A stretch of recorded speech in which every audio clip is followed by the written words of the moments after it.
unless you've been living under a rock for the past 3 years. You already know and have a general feeling of the pros and cons of AI in general and in music, and we're not going to spend too much time here. It's going to be a very quick rundown, but still, for those of us who have been living under a rock, like me, I'm Nimarika, a music artist, by the way.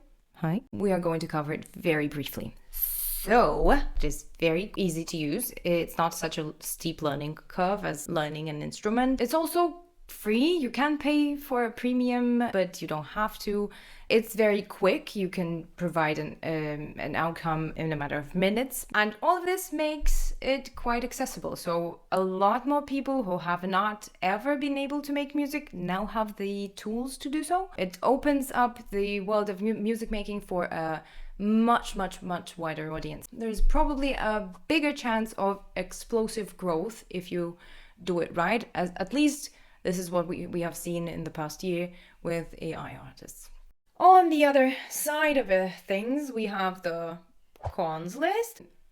Using AI for music generation is ethically dubious, let's say. AI models were trained on content, and a lot of music makers were not asked for permissions. Some gave their permission after the fact, but it's still...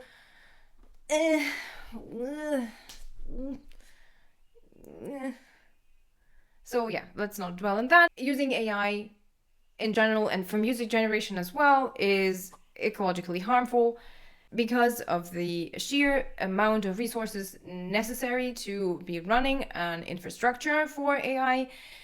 Massive data centers need cooling down, the water is used, there's not enough water, we are going to dry up eventually if we keep doing that and accelerating at the speed that we are.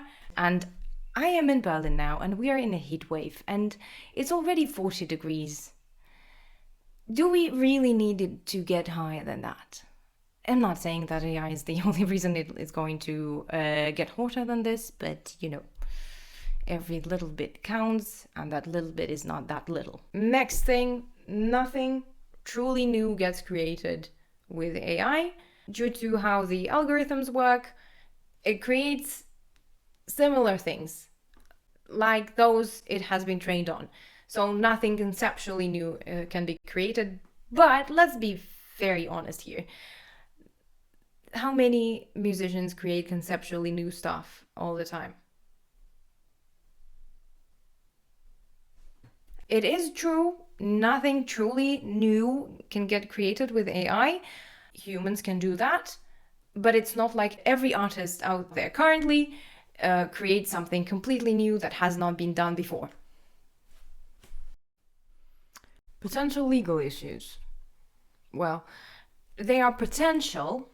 It says so in the name. You create an AI generated track that sort of sounds way too close to the reference track that you were using, or to tracks that were used to train the AI model.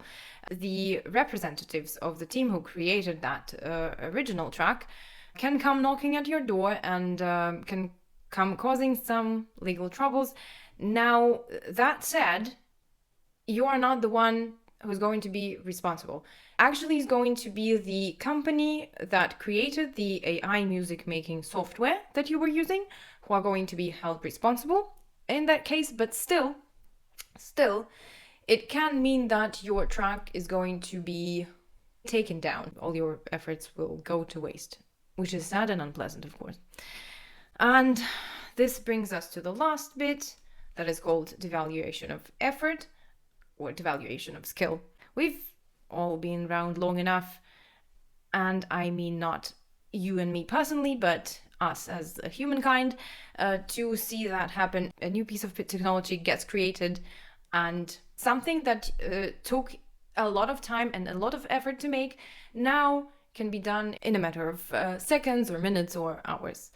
To the people who invested a lot of effort and a lot of time in honing their skills and developing their skills to be doing that thing without that technology, it all sounds and seems unfair, because now they have to compete with people who have never invested that amount of time, and it's just, yeah, it sucks, but it's our reality, I guess.